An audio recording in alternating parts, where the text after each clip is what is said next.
Hey guys, welcome back to the channel. In today's video we are reviewing the latest tier 10 Japanese tank destroyer Hori 3. This is the latest line. The line was released yesterday, Tuesday, and I free XP the line. I started grinding it. I played a tier 3, tier 4, thought I'll grind through the entire tech tree, but then I got bored and ended up free XPing it. So here we are with the tier 10 version, and so you don't have to wait that long for the review, as if I would have grinded then it would have taken me a few days. So what do I think about the tank? The tank compared to PC was slightly nerfed, so about 1.1 second of base reload was nerfed, and then 0.02 of base accuracy.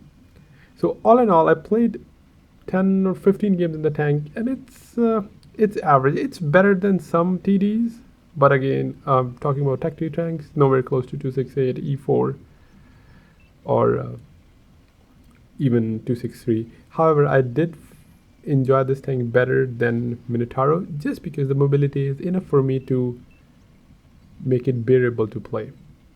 The tank is okay camo. I had it down to 300. The setup is listed in description, and 400 base view range, but I ended up switching from optics to vents just because I kind of wanted an extra accuracy, as I was missing shots. Not in this game, but you would see in the coming games how it went. So the tank does have a superstructure armor, but not something you can rely on, because obviously tank destroyer will pen, and the tank is kind of big. So if you put yourself in a position where you're continuously spotted, you will keep getting penned. So I try to play it as a sniper early on, and then obviously go in later on. Also, not to mention the tank is a fixed rated tank. So I started off at the back position, the sniping nest. I'm the only one here, but it kind of worked for me early on, because since there was not that much punish, the team was trying to play a little bit more aggressive, and I was able to take my time aiming and pen them. The tank always hits when you fully aim, and but if you're not fully aimed, you kind of sometimes derps the shells, and that's how a TD should be, right? You have a high caliber gun. I did get spotted there, and they penned me. Another thing I do kind of liked about the tank is because it's tall and rear mounted. Unlike Death Star, I can actually kind of peak ridges, as you can see the way I did. I was able to get enough gun depression where I didn't have to expose myself that much, which is not that common with a rear mounted tank, especially like Death Star, right? Where you have to like kind of expose a little bit more of your tank, but that is not the case with this tank. And the key things this tank has that is different from any other tank is this tank has premium AP as its premium shell. So even though the site says it is APCR or even Tankopedia or your game, but in reality it is the premium shell is an AP shell. It does have the 1250 shell velocity, so it might give an illusion that it's an APCR, but it's actually an AP, and APs are better because of the normalization of 5 degrees as opposed to 2. I don't know the exact numbers, but if you have to compare a 360 AP pen, it would come down to 390, 395 APCR pen. And 1250 shell velocity on premium is very decent, because even Grill has only 1200. So I think this is the fastest shell velocity. SP2 might be close. I'm not sure what its shell velocity is, but I don't think there's any bigger caliber gun than faster shell. So the games was started, we were down, but I was able to kind of bring back up with the support. I was kept farming as our team is spotting them, keeping them engaged. They're kind of playing in the open as well, so not the best thing for them, but the tank has drawbacks as well. As I said, it's all in all, it's an average tank. The tank is kind of supposed to brawl, but you can't really brawl in our current meta, and so you do have to kind of play spotting and have to be aware of your surroundings, which I was too comfortable with. As you can see, I was farming, I was too busy, and then I got started flanked by Leopard. He penned me, and he's just too mobile. He kind of flanked around me, and there's nothing I can do. I saw that there was another TD that was coming to help him, so it was a matter of time when the other guy come and push me as well. And this is the most frustrating part of fixed turret TDs, and not to mention I just ended up bouncing the turret of Leopard. So it's always better, or you have to have someone, at least one tank, to kind of support you. And if you notice that you're by yourself, it's better to reposition or kind of set up in a way where you can punish the tanks as they're coming in, and not be just in a position where I am right now. I was doing so well, I could have kept farming the entire team, but for some reason our team just kind of pushed around, They had their own mission, own agenda, and I had to ended up paying the price despite being redlining the entire game. The leopard missed. I do manage to put a shot into Centauro because I know that leopard would just keep circling around and I would die. So I decided to go for one more pen before I die, and then eventually I was taken out of the game. A little bit disappointing because I could have farmed more in this game as they were in the middle and I was hitting most of my shots. It's a little bit sad ending to considering how the game started. At one point I was thinking this game might even has 10k potential. The gun arc of this tank is decent. It's not that small, not that big, so it wasn't much of an issue. But the main thing is the lower plate.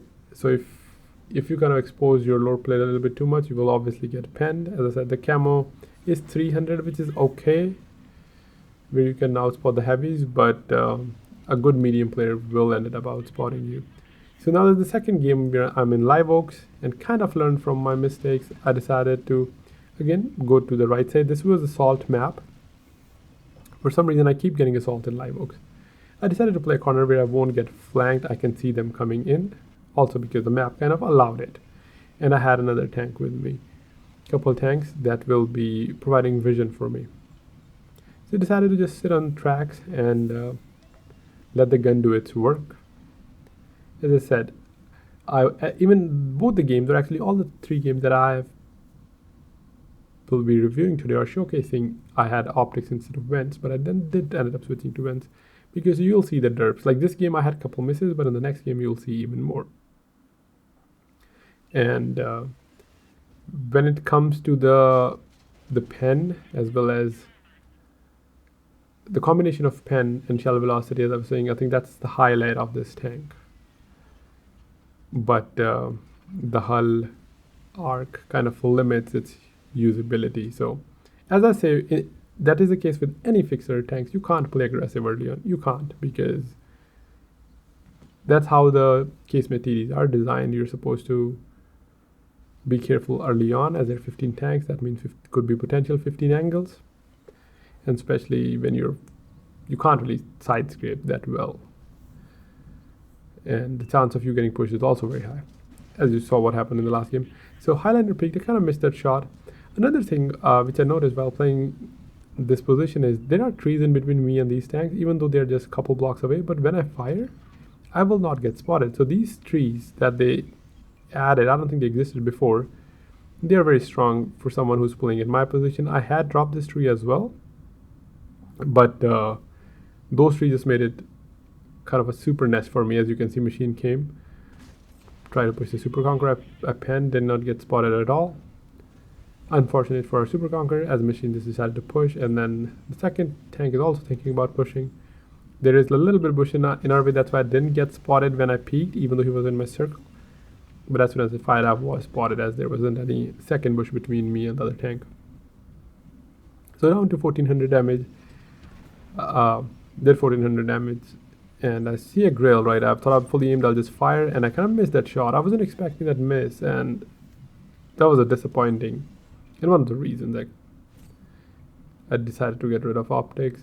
But as I said, the next game you'll see, maybe it's down to my poor aiming, maybe just that RNG, but it didn't work well for me. I did block a shot here. So at this point I realized I'm by myself. I'm gonna go back instead of being the hero. And for some reason our team is pushing the A-B line, even though it's an assault. It is good to push aside if you have overmatched and cleared it up, but at some point you have to realize that we also have to cover the people on one of the other sides, especially when you can. We do have some snipers at the back. So I didn't want to retreat too back like that Ferdinand, because then he got shot from someone in the swamp in the middle. So I decided to just play here so that whenever they will push, I'll just punish them and do my best. I will obviously get the first shot if they peek, and it'll provide me enough time to get back in cover. So I decided to just trade my HP at this point. The HP of this tank is also kind of average, or maybe a little bit on the higher end. We do have some tank destroyer with 2100, and then we do have a few lightly armored that has lower or less than 2000 as well. So the HP is about average. The mobility is, as I said, like I wouldn't have played as many games as I did if it was any slower than what it currently is. Whether the nerfs were justifiable or not, I think a tank destroyer meta is kind of out of hand, so I don't mind what they did to the tank. I feel all TDs should receive some nerfs for their DPM or accuracy, as they're currently very strong.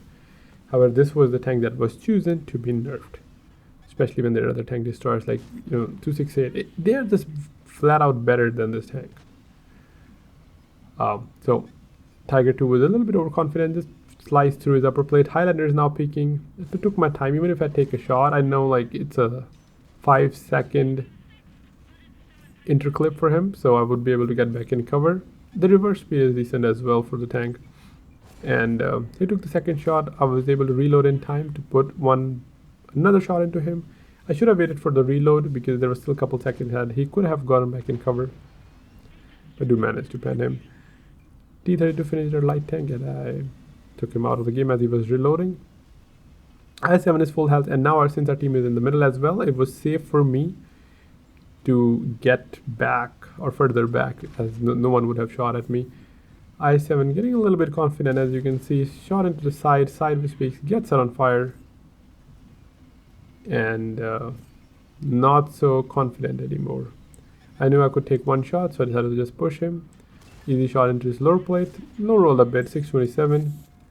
And I shot before I7, so I was hoping that I would out reload him and finish the tank. However, he decided to get back into cover, and now I know if I push him, he'll be pre-aimed and I will die. So decided to go for the side scraping option here, as much as like you could do in a tank like this. However, even though it's fixed turret, because of the rear mounted, you can do some sort of side scraping. He decided to push forward as he realized our team is coming behind him, and I ended up penning him. A little bit of high roll and 6900 damage. They are left with one tank, and I decided to jump that tank, hoping I could hit the 7k mark, but it was taken out by our teammate. So these were also kind of the highlights of the games. Obviously, I had some bad games. So whenever there's a game where your team is just too aggressive, this tank will not do well. It needs a map where you can kind of hold, right? In both the maps you saw, I was the only one kind of holding a key position, and I just did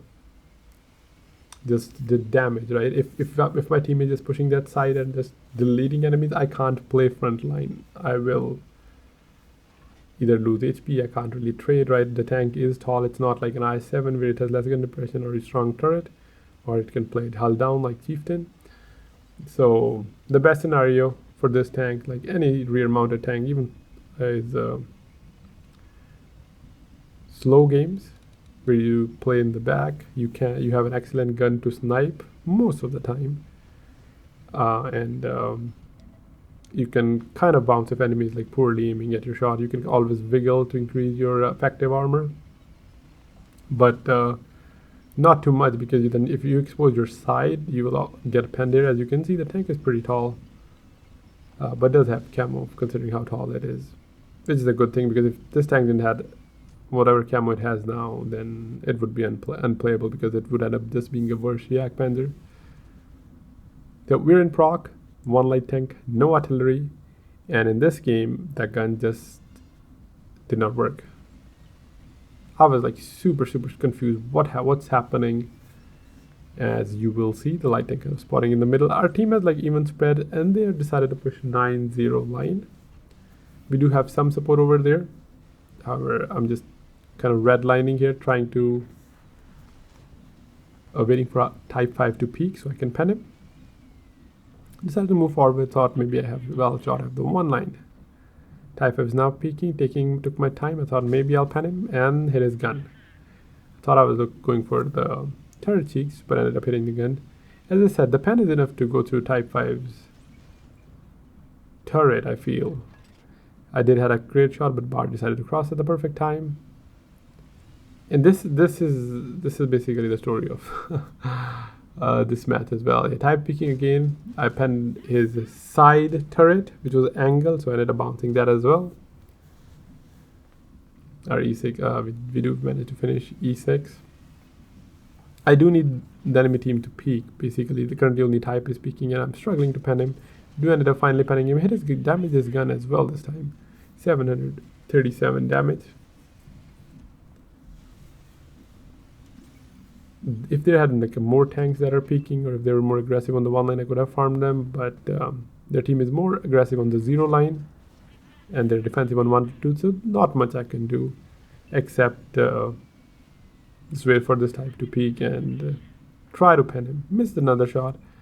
The light tank is actively scouting again. No really point of doing what he's doing because type is already playing the middle. You can pass. He could have basically spotted from E1. Since our light is on the other side, even our light's not doing the right play.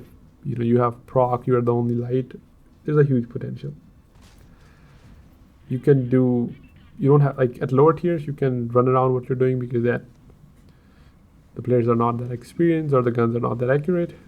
But light tank plays a crucial role in proc, especially at higher tiers. And it just kind of hurts me when I see that.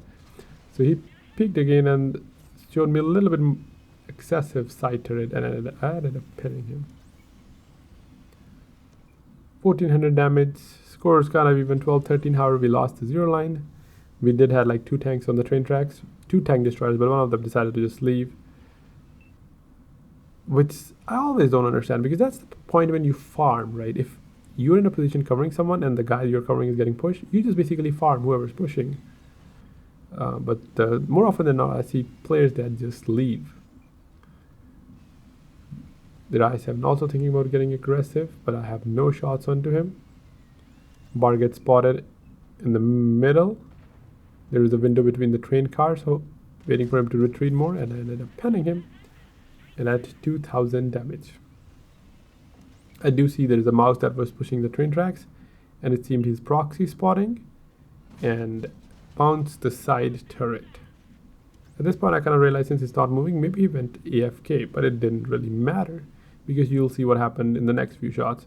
So again, try to aim for the shot, and shell just dipped. I had it fully aimed, so I thought it would have, penned. Again, I kind of rotated to where I did had a shot. It just missed. So I decided to go for a better angle where I can have easier shots. As what's better than a sideways mouse where you have shots on him, right? And I think he just got disconnected or he's went AFK. Again, I'm hopeful. I thought, okay, now I will take my time to aim and I'll pen him. Right, 4th time is the charm, and this time the shell went up. So, as I said, the gun can be derpy. It was a little bit too derpy for me in this game. I aimed again, hoping I'll pen, and I guess I just ran out of my RNG. I just cannot hit that mouse. I keep going left for a better angle. I'll pen him this time, and again the shell just disappeared. As I said, maybe that 0.02 nerf they did to accuracy was a little bit too much. Maybe they didn't need to. It is accurate for the most part, right? Maybe that's how TD should be since they have higher alpha. But this seemed a little bit excessive, as the enemy tank wasn't moving as well as I did fully aim. So after that, I'll aim every shot. If I had penned those shots, like the bounces I did on type or the mouse, we would have better chance. But because I wasn't able to do anything for the first half of the game, our team is now losing 6-12, and I'm at 3400 damage. 5-12. We don't even unfortunately have a light tank. Type 5 peeking again, and another shot bounce on his center plate. Trying to get another shot into him so I can at least take care of him, because he's the one that's peeking and keeping everyone spotted. But this shot was no different than the previous shots, and the bounce as well. But not anymore. Finally, he got overconfident, overpeaked too much, and exposed his lower plate, and we ended up penning him. 5v11, and at this point, my gun, all of a sudden, looks like my gunner was on vacation, and he just came back, or he was sleeping and he just woke up. And it'll start working again. Maybe I aimed those shots not that well, but I thought I well enough. This shot wasn't aimed at all, right? And he was kind of playing the tracks in between the train cars, and do ended up penning him. QL making a really bad play as he was we know they're gonna push, right? And he's picking up top. Got spotted, instant deleted, clipped by Waffle. Minotauro is pushing, penned him. He penned me in return. I decided to push forward so I can at least kill him and not get shot from the side. He disappeared, but then got spotted again. I did get lucky here that he got set on fire and bringing me to 5,800 damage. I got unspotted again, decided to push forward. T58 bounced on me. I do spot him, pen him, and Ruthless also shot him, and he was able to kill him. I'm now pushing the IS-7 as he could potentially spot me, and he's also being annoying to the medium. Like, there are dead tanks between me and the IS-7, so not the, he could be annoying if he just used a dead tank. However, he wasn't paying attention, and I got a lucky shot as well that I do manage to pen his side. 3 versus 8. A Ruthless did pen the shot on T58 and his full health. However, now he's kind of over peaking. Do ended up penning the T30. I decided to go back to K1 so we have like a cross. So if they're pushing one guy, the other guy is farming. So I can do maybe 1 or 2 more shots. Ruthless is down to 1 shot now from 2,300 in a matter of seconds. I guess that's what happened when you're the last remaining tank on your team. T30 is pushing. He missed though. Light tank is pushing. Luckily he was 1 shot, so I was able to kill him. Batset pushing Ruthless. He penned him once and seemed to have ran out of ammo. And STM missed Ruthless as well, and I was able to take down Batset as well. And hoping for one of their tanks to push. I do have enough HP where I could take a shot or so and maybe pen them twice, but it depends how they push. Waffle decided to push Ruthless. It was 1 shot anyway, took him out of the game, and at this point you kind of know I'm in a cross, there's not much I can do. I got unspotted. Waffle decided to push, took my time, put my last shot into Waffle before going back to garage. 8,200 damage, 1090 assist. So yeah, that's about the thing. In all, as I said, it's pretty average. It has a highlight of having a good shell velocity and premium AP, but it is fixture. It's a big tank. So that's it for this video. Thanks for watching, everyone. Have a great rest of your day, and I'll catch you in the next one.